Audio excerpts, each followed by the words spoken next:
Okay. Mhm. So, I don't know if anyone is feeling differently, Mm. in the last 6 weeks or so, if anyone has made any big or little, you know, how you're eating, the food changes, and if anyone's lost any weight, and I did put in there, I mean, that's not the goal of this course, but just kind of checking in. So we only Mhm. have three of us here, so if anyone wants to chime in here, I would love it. So anything good, bad, and different? I think I did lose a little weight to start with. I haven't dared check recently. Okay. But even though I'm sort of auditing what I'd done before, it's just really useful to have the contact with everybody to Yeah. keep me on track. Yeah. So, well, Okay, mhm. good.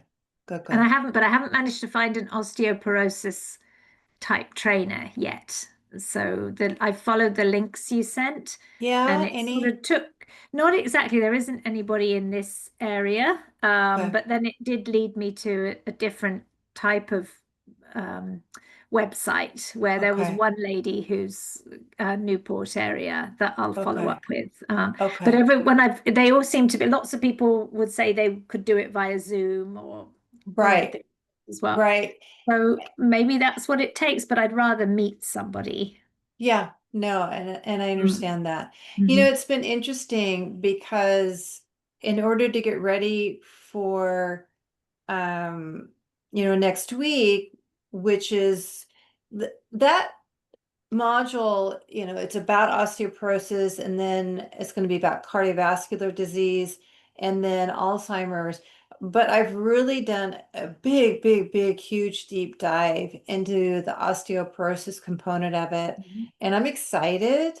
I haven't put it together yet, and it won't be up until this weekend, unfortunately, and I apologize for that. But my eyes have opened a lot more than what they had been opened before. And Sarah, you don't realize this. Am I your test case? But as you've been on your journey, yes, I learned it's like, okay, I don't know what this is. I got to look this up. And, Yeah. so it's great. I mean, my clients do that. Mm. I know a lot more Mhm. than a lot of doctors, but that doesn't mean that it's enough. Mm. And so I'm always grateful for that. Yeah. Mhm. Mhm. I learn with you guys. Yeah. So it's wonderful. Mhm. Okay. So, Christine asked the question and and I thought, well, she's over it. She's like, how much longer Mhm. do I have to show up here? Mhm. And the funny thing is, Christine, is I'm like, this is my little sheet today that I had to do. It's like, okay, is it two more times? Is it three more times? How many weeks have we actually done it? And we met the first time, but that's, then the week after that is the first week of the actual program. So I had to go through it today too. Mhm. Mhm. And we actually are meeting two more times after today. And that will bookend the 8 weeks. Mhm. Okay. So did you Mhm. want to say something, Christine? Oh, no, I just did, I had it on my calendar like all the way through. The end date I picked, I didn't know when it ended, so I just put like the end of the year. Mhm. I know that's not right.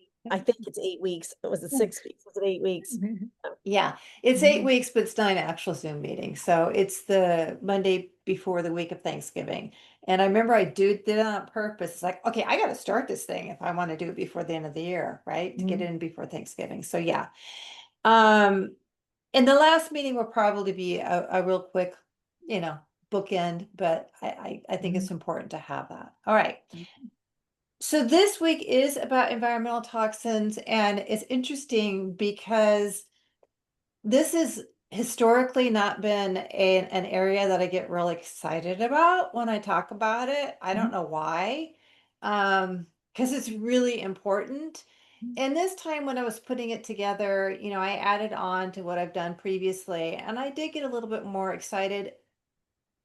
And I think the reason being is realizing just how important it is and what an impact it has on us. And I don't think it gets a whole lot of press. So that makes me a little bit more excited talking about it. So I'm going to share my screen and it'll kind of get me going here. So, why are environmental toxins in menopause important? Well, they're always important. um, and it's something that is not to be depressing, but worse rather than better.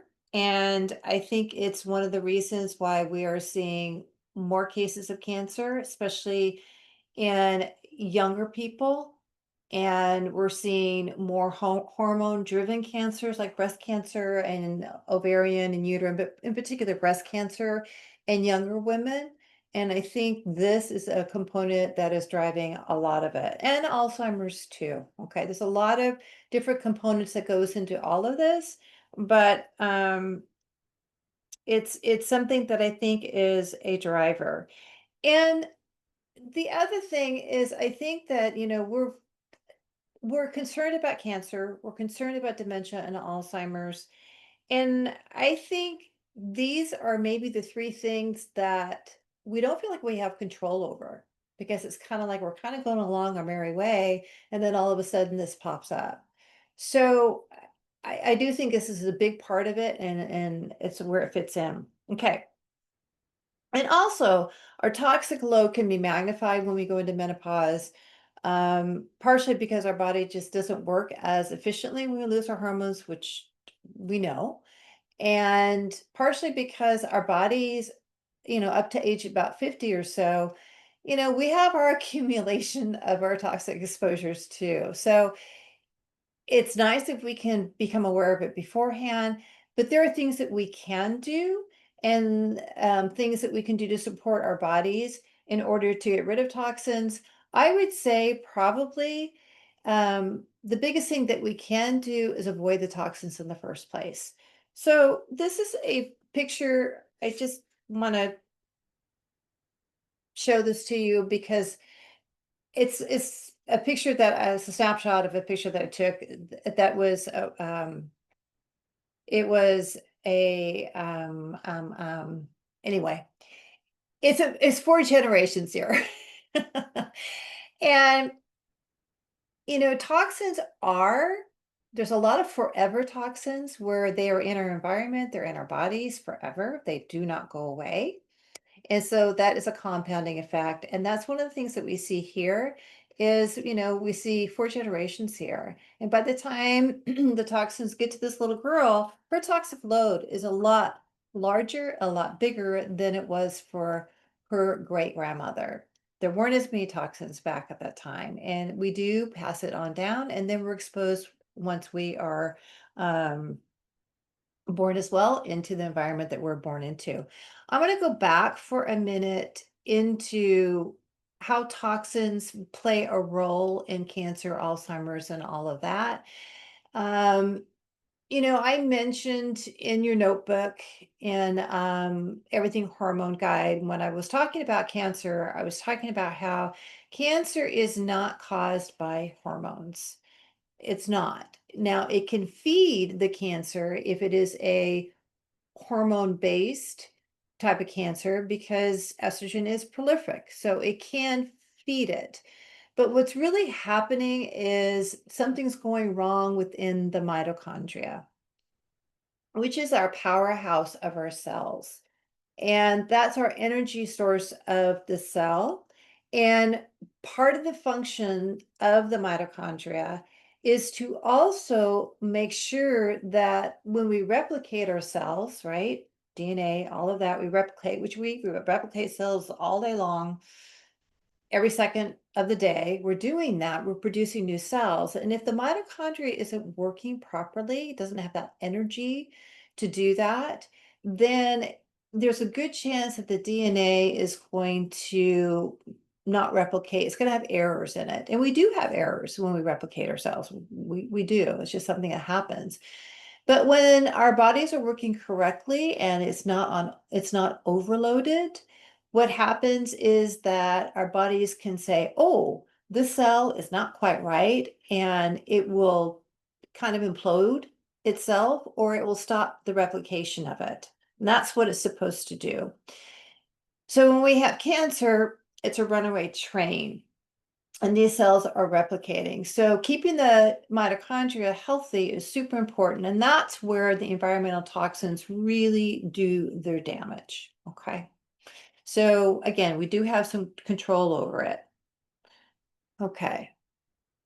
So one of the biggest things that we can do in order to reduce our toxic load, again, is to avoid, right?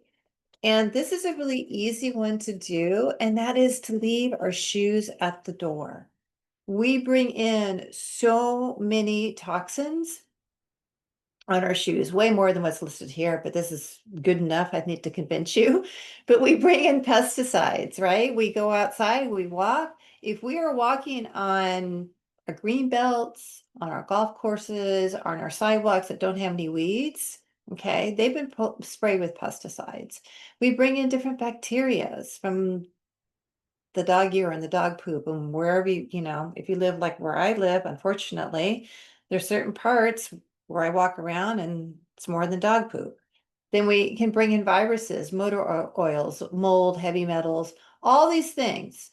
So we leave it outside. And if you have little wee ones or if you have animals, I think it's even more important to leave your shoes outside. So we don't bring these things inside the house where these, you know, the animals are close to the ground, they pick it up, and the babies are close to the ground as well. So that's a really easy one to do. There's 5 main varieties of toxins, and these are their sources. And again, this is not to be depressing, it's just to make you aware.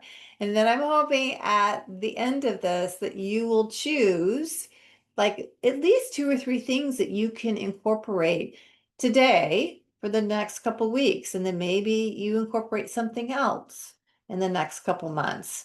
I mean, there's still areas that I haven't really delved into, and I know, okay, what I should and shouldn't be doing. So some of this may be new to you, some of it may not be new to you. Okay, so phthalates and parabens. So these are the things you're going to find in your fragrances, your deodorants, your household products, your personal cares, your candles, your air fresheners, your car fresheners.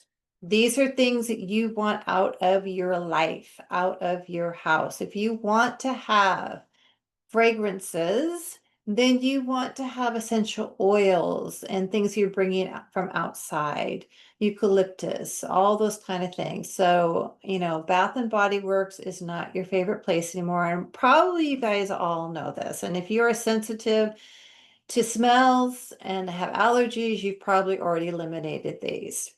I know myself, I'm not perfect on household items here and being the best, but as far as getting fragrances out of my house, that's pretty much there. Then we have BPA, BPS, and BPF. Now, so you're going to find that in your plastic bottles and those receipts that you get, right? Cans, they line the cans. Toys, sealants. Yeah, the sealants that the dentist want to put it in your mouth.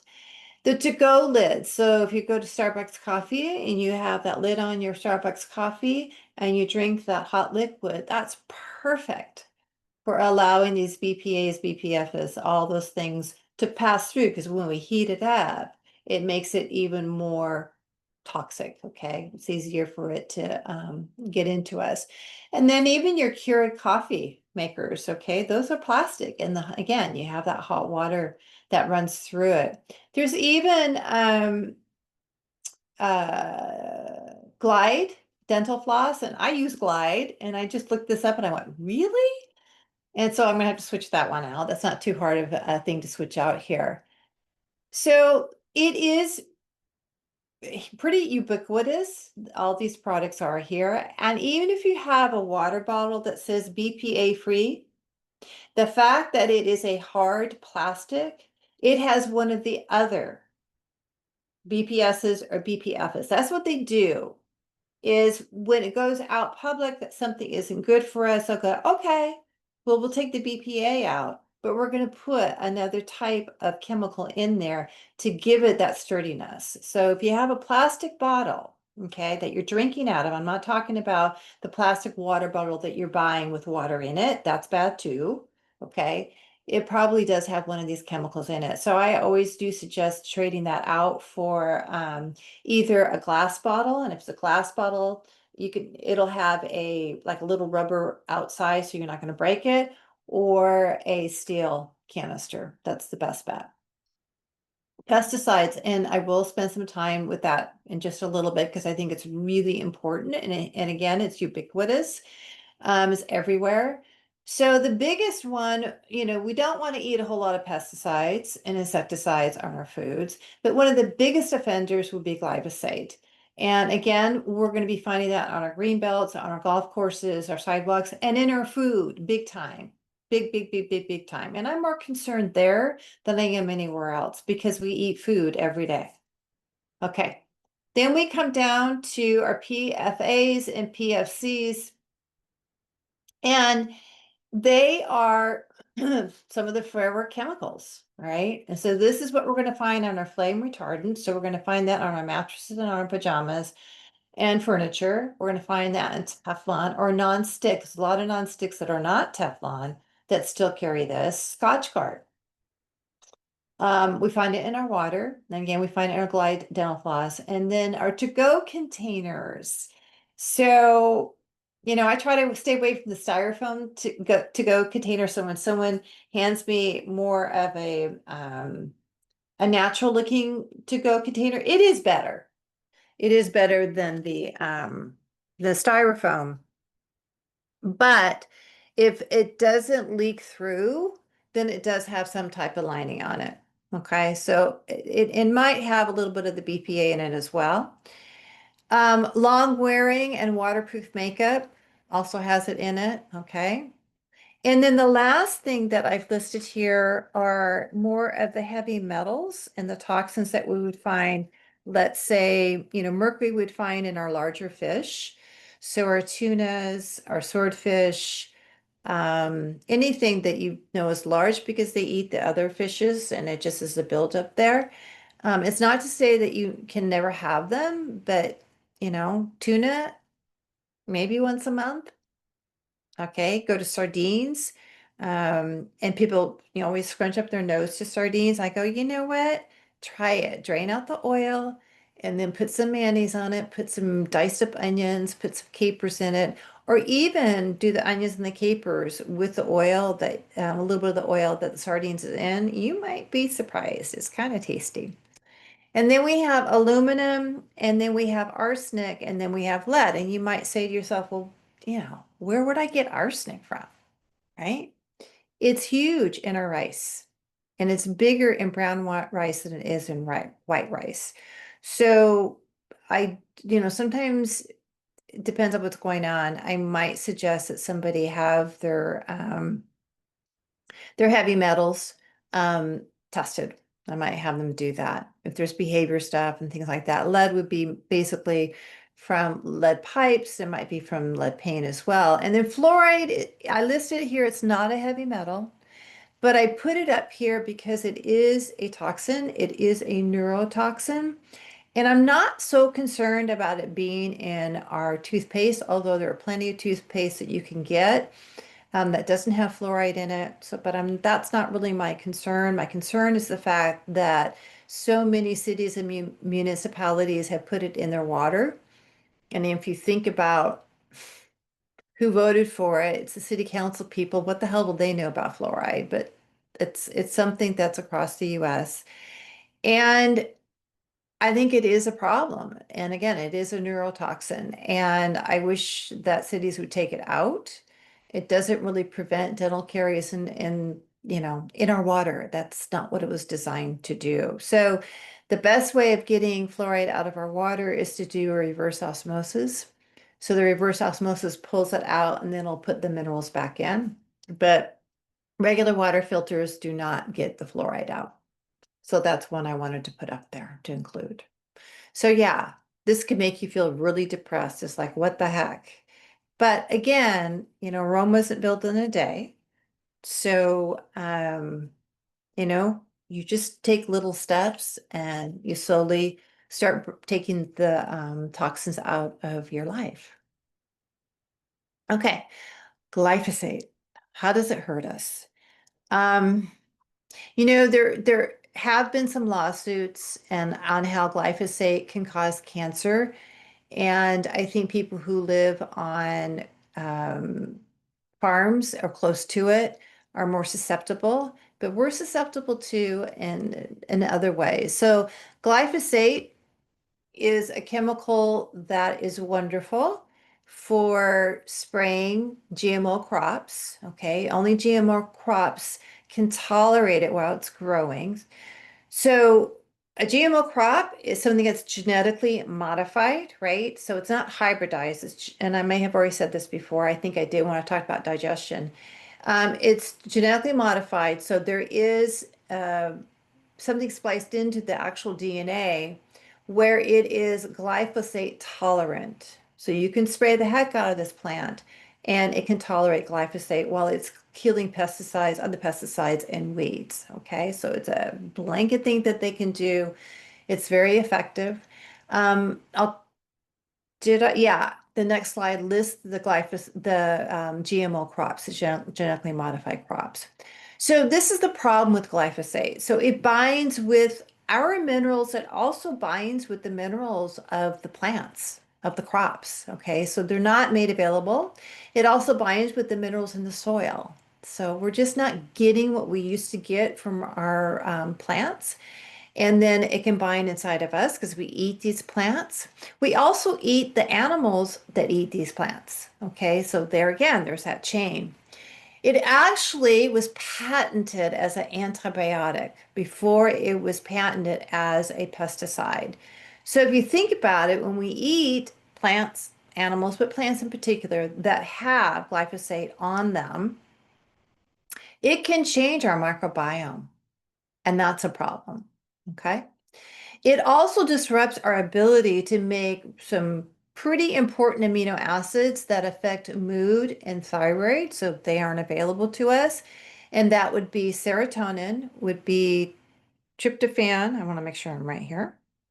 And not tryptophan. Yeah, tryptophan, which converts to serotonin, which converts to melatonin, and then tyrosine, and then phenylalanine. And tyrosine and phenylalanine are amino acids that are the backbone of dopamine. Okay, so both dopamine and serotonin from the tryptophan, have an effect on our moods. Okay. Tyrosine is also the backbone of our thyroid.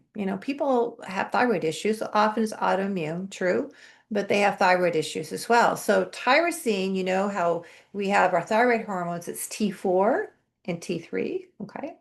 So the T stands for tyrosine, the 4 stands for iodine. So there's 4 iodine molecules that latch on to the tyrosine molecule. So thyroid issues, mood issues, all of that can be exacerbated, possibly by glyphosate. And we're not even talking about the cancer part of it.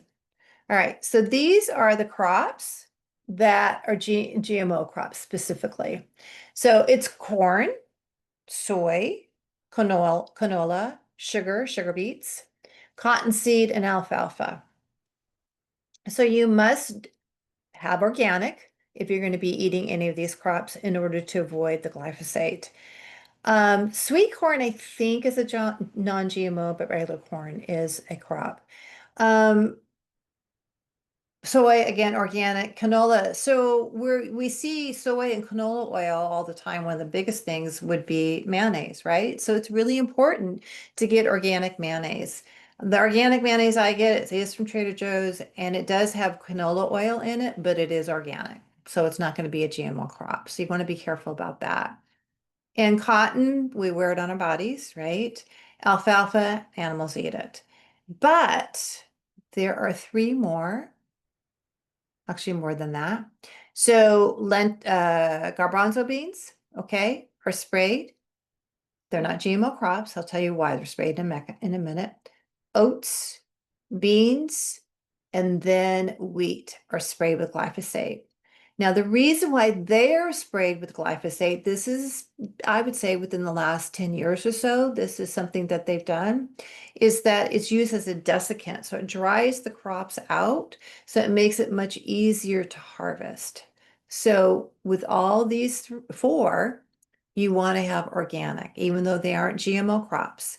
And some people say it's almost worse to have it being sprayed right before it's harvested because there's more of that residue on the actual product. So these are another four that you want to have organic. Yeah, these are all your wheat, right? Your pastas, your breads, all that good stuff. So I also want to talk a little bit more, food's really important and what we're putting in our body is important. These are all the other things, and I wouldn't say that they're actually a toxin in the regular way that we think of toxins, but they are a load on our system. So I just want you to be aware of them. And again, this is in your label video, but this is just a list. It's kind of a long list of the things that you want to avoid as much as you can. So aspartame, Alsulfame K, which, something tastes good and it's zero sugar and it's not costing a lot of money. Okay. It doesn't cost a lot of money, but you have to think about how much did it cost to make this, to produce a product that's of value. It's going to be close to $3. So a shake is going to be close to $3 a serving. A protein bar is going to be close to $3 a serving if it is a value, okay, made with good things. Otherwise, it's going to have things like this in it, okay? So alpha K is a Pedialyte, muscle milk, high fructose corn syrup. We don't see that so much unless it's candy and things like that, but there still is a version of that in our foods. Sucralose is the same thing as Splenda. Again, you'll find that in muscle milks and some of the cheaper shakes that are out there. Protein shakes, MSG, you guys know that, all the food dyes, sodium sulfite, BHA, BHT, preservatives, all these preservatives here. Potassium bromate is a bread conditioner. It makes our bread taste really and feel really good. It does. Brominated vegetable oil, it's found in sports drinks and sodas. All these things here, unfortunately, something called sodium hexametaphosphate. It's a stabilizer. It makes things creamy. And it's actually used to clean out pipes because it binds with minerals. So it binds with the mineral deposits in our pipes. So it also binds with our own minerals. So just being aware, I don't want perfection. I would like for you just to have the knowledge and you be aware and you get to make your own decisions. And again, for most people, you can't just wave a magic wand and have everything perfect all at once. And you're never going to have everything perfect. Okay. And I don't want, in order to have things perfect all the time, you're going to be such an anxious person. And that's not what I'm trying to get at. Awareness and then picking and being reasonable about a couple changes that you want to make. Okay, we have 5 detoxification organs. Okay, we have our skin, which is our biggest detoxification organ, which also is the biggest organ we take things in, goes both ways, right? Our lungs, people don't think of that, but we need to, respiration is exchange of CO2 and oxygen. If we're not breathing properly, if we don't have that proper exchange, we're going to have an increase of CO2, and that's actually what makes our body acidic. It's not necessarily what we eat, but that would be the biggest thing on our pH with our lungs. Liver is our most powerful detoxification organ. That's where the majority of that happens. We have to keep our liver healthy and help it. Then we have our kidneys, that eliminates, and then we have our digestive system as well, which, our microbiome plays a role in making sure that we don't break apart the toxins from the bile that comes from the liver, right? And then we also have to poop it out. That's really important.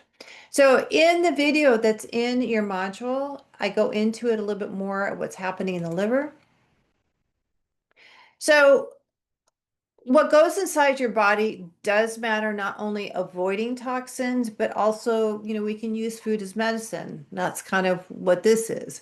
So increasing your plants, what you eat, lots of greens, lots of color, purples, drinking filtered water, super important. High quality fats to flush your liver, omega-3s, olive oil, avocado, coconut oil, and butter, and eat organic. Increase your fiber intake with vegetables, flaxseed, psyllium husk, things like that, so you can eliminate and it binds with it. Foods that boost your detoxification pathways, which are your brassica family, so your broccoli, your collards, your kale, your bok choy, all that.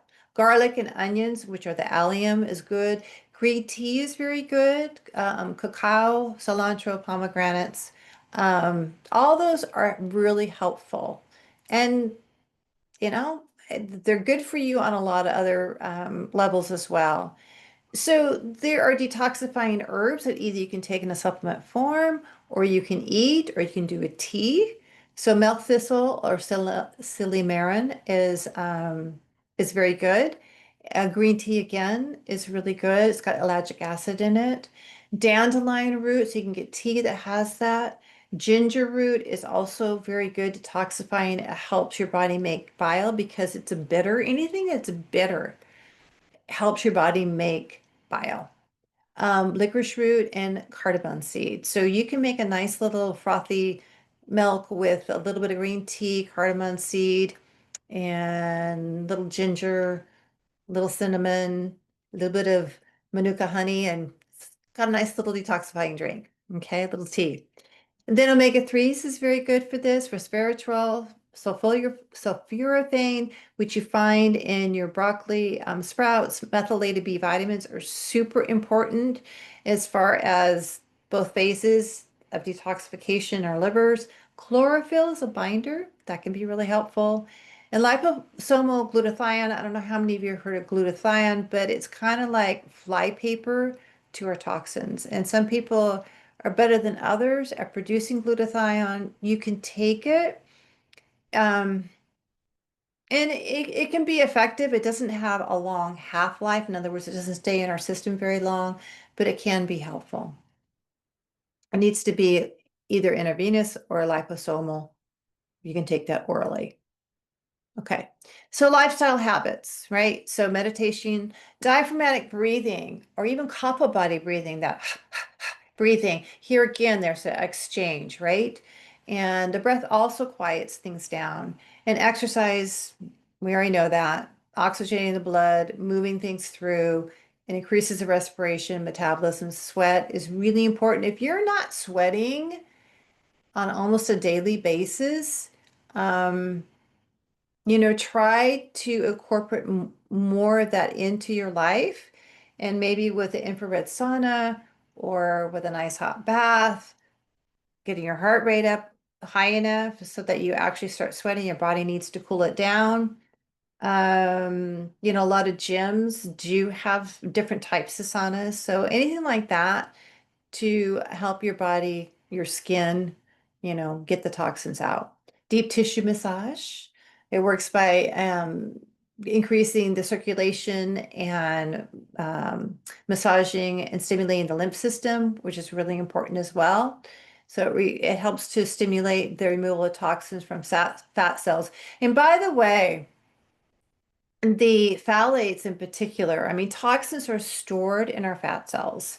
And it can be a problem for some people if their toxic load is pretty high and they want to lose weight, and their body's going to say, "Excuse me, I can't let go of the toxins that are in these fat cells, and so I'm going to hold on to them." So it's going to be much harder for them to release, let go of the fat, partially. It's not the only reason, obviously, partially because, it's your body's protective. It's very smart and it doesn't want to overload. So that's one of the things that could be happening. It's also a big hormone disruptor, the phthalates are. So I find some people who tend to be a little bit heavier and have hormone disruptions, they have a lot of fragrances in their homes, in their cars, and people just don't realize what's happening to them. So it's a hormone disruptor. Epsom salt baths. So here again, we have that sulfur component of it. It's drawing toxins out. I highly recommend baths and Epsom salt baths. And to make it just a little bit nicer, you can put in a little bit of lavender and,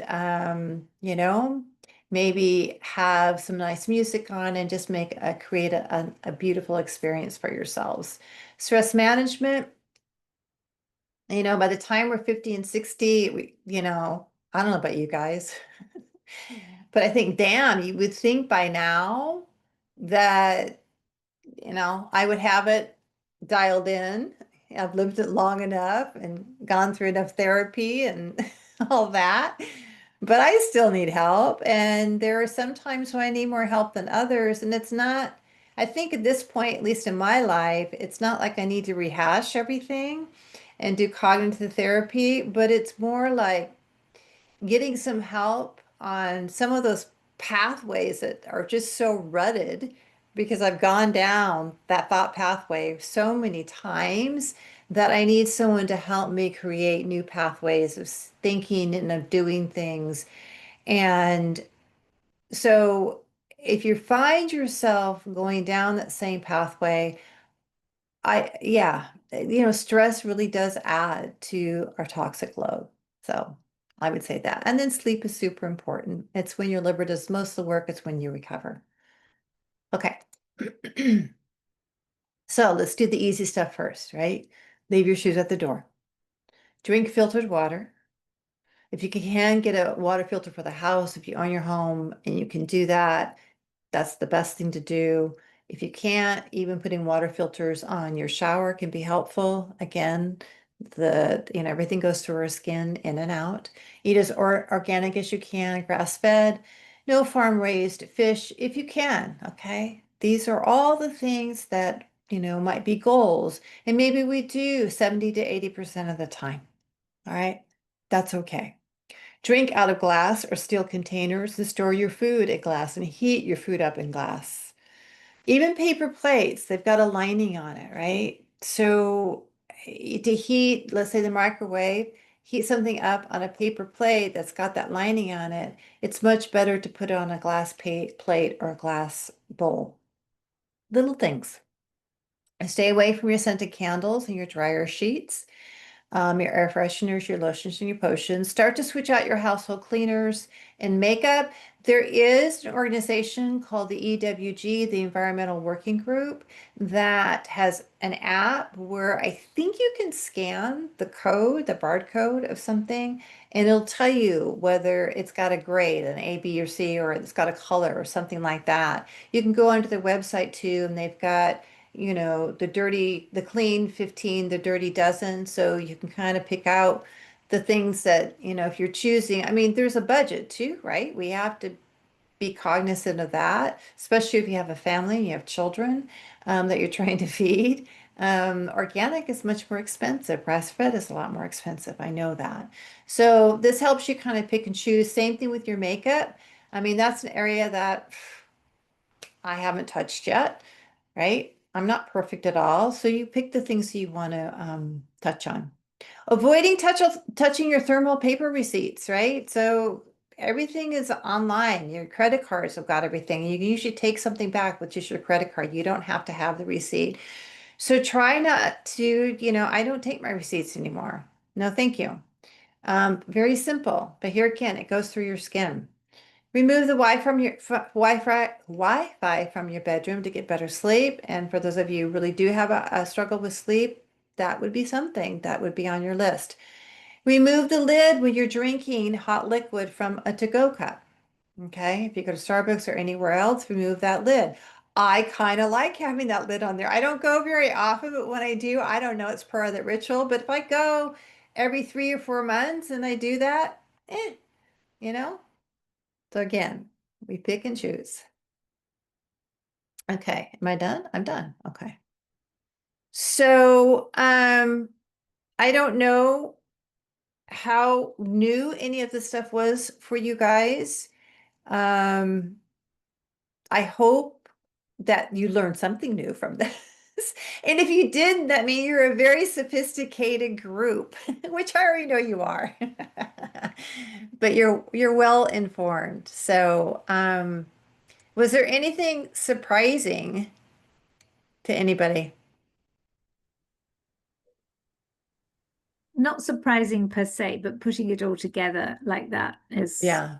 it kind of hits home. And there's some things that, I mean, we have a mudroom where we take our shoes off, but now I'm going to make sure it's outside, not inside the house. So, but Well, we also have a dog. if your mudroom is right there, I think you're probably okay. This is Yeah. the other thing is our dogs bring it in. Mm, And okay, so mm, this is going to show my personality. That's my not so generous personality, and I have that side.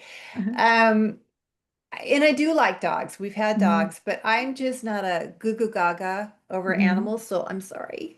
yeah. I know a lot of people are, and I still, like I said, we've had dogs. I've loved them. Yeah. But sometimes I see people with, their dogs have their Mm, little They're wheels gross. on their feet, mm, and I used to go, really? mm, But that ain't a bad thing. I mean, mm, sometimes they put them on because their paws aren't mm, used to the hot pavement or something like that. But if you put them on and take them off, guess what? You're going to it's be probably a leaving better with idea. Yeah. yeah, yeah, yeah, I yeah, think for I'll wipe our everybody. dog's feet more now when we take her out Yeah, walking. Yeah. yeah, yeah, Mm. I yeah. love So my dog, but what was that? I love my dogs, but they are gross. And when they come in, I wipe their feet on a towel. They're just Good. Yeah. Yeah, great. I'm Mhm. glad to hear that. Yeah, Mm. we need to do that. So. Okay, Christine asked the question, do I mean canned tuna or sushi grade tuna? Yeah, that's still from a Mm. big fish. I know. Mm. Yeah. Yeah. So, heartbreaking.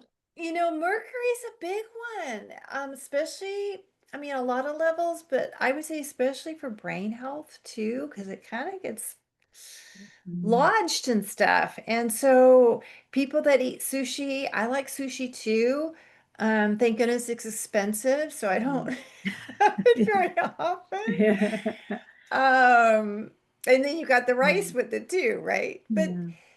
if you have it like once a month, if you had it every week, you Mm. might want to get your load tested. And you Well, can do a blood test. Yeah. You can do an oats test too. Yeah. so what would be not the green tea, but what could I use to just detoxify against tuna? Mhm. She wants her tuna. Okay. But I do that too.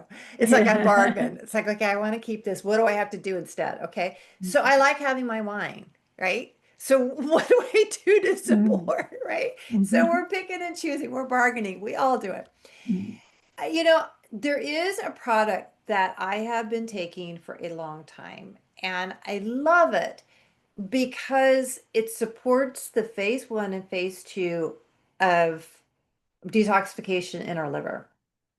And it's called Medcaps DPO. There's a lot of other products out there, but I've been with Medcaps DPO through Zymogen because I know it's in it. It's a great company as well, but it's just what's in it. To me, it hits everything. It's everything that I want and in one supplement. And so you can go onto Full Scripts. You can look up Medcaps, MED DPO, Okay. and it's by Zymogen. It's Xymogen, and you can order it.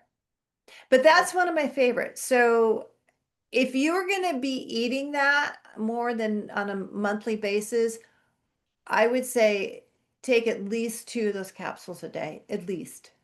Yeah, to okay. support your body. Yeah. All right. Oh, you were going to touch on the video that I sent you. It is Eat Your Brain, the glucose Okay, you know what? I this the is next again, you guys, you expand my horizons all the time. I love you.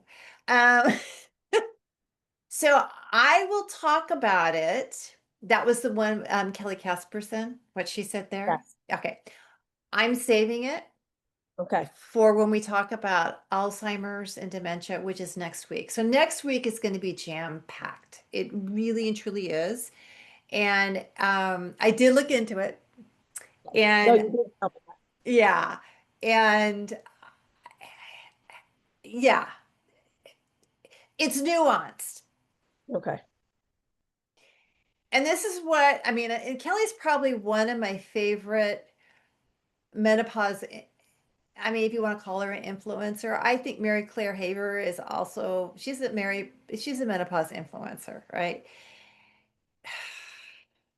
We all get pulled into what's going to get the views, what's going to get the hits and all of that. And so, yes, it was said, but not in that way. Okay. Yeah. So, Okay. yeah. So I will talk about it because it is interesting and it's good to know. All right. So I'll leave you guys hanging until next week. Okay. All right. Anything else before we end this? Yeah, this you guys get up early tonight. Isn't that nice? I know I've been hanging with you guys longer. Next week will be longer. So try to hang, but I think it's good stuff and you'll get a lot of benefit. Okay? Yep. Thank So you. you're very welcome. Have a wonderful week, everybody. Thank you so much for showing up and being interested. Okay? You Thank too, you. everyone. Have a Okay. good Good evening. night. Okay, good Good night. night. Whoops.